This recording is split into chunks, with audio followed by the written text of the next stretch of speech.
So it's been, Daisy passed on Friday, it's Sunday today, and it just turned 10 o'clock in the morning. Individually, those wouldn't mean a whole lot, but her appointment on Friday was at 10 o'clock. So seeing that kind of made me a little sad. But grief is weird, especially if you've cared for a senior dog in your house. She's not the first one. We basically aged and cared for all of our dogs into their late life. Peggy Sue, Roy, Princess, and now Daisy. But with senior dogs, they require a lot of attention. They may sleep a lot, but you can't really leave them be and leave them alone for a long period of time like you can with a younger dog, not like puppy, but like teenage, as long as they're well behaved and you run to the store for a little bit and you come back after like a few hours, they're usually good in our experience.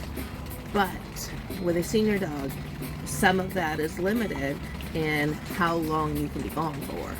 So with like Princess, as she got older, we'd have to be home so she could go out. And same thing with Daisy. And now we have Downy. He's like over 10 years old now, but he still has all his hearing, his sight. He doesn't have any teeth because he had all of those removed a few years ago due to an injury he had as a puppy that we didn't know about that sent a tooth up into his nose. So, no teeth, all gums, all love and slobber.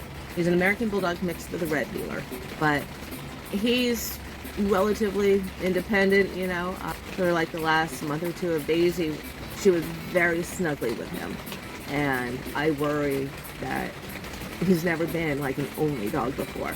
I've taken, like when I took Daisy camping before we got the cats, and I would take her camping with me, so Downy would be alone for like a week or so, with Matt of course, but with no siblings. So I'm just gonna be giving him a little extra love. But I also kind of feel guilty, but like now I can sit out here and enjoy some of the devil's lettuce, and I don't have to worry. I can stay out here for longer periods of time, reading, meditating, just being outside and not having to constantly feel like I need to go in and check and make sure she's not disoriented, that she's not standing in a corner somewhere, that she doesn't need to go to the bathroom, that, all of these things. And now I'm thinking about how much time I'm going to have. And I don't know what to do with it, But I figure there's a cat across from me. There's 2 cats and a dog and a turtle inside. And plants that I need to care for. And a garden that I have to plant. So it's like, it still feels, I don't know the right word for it.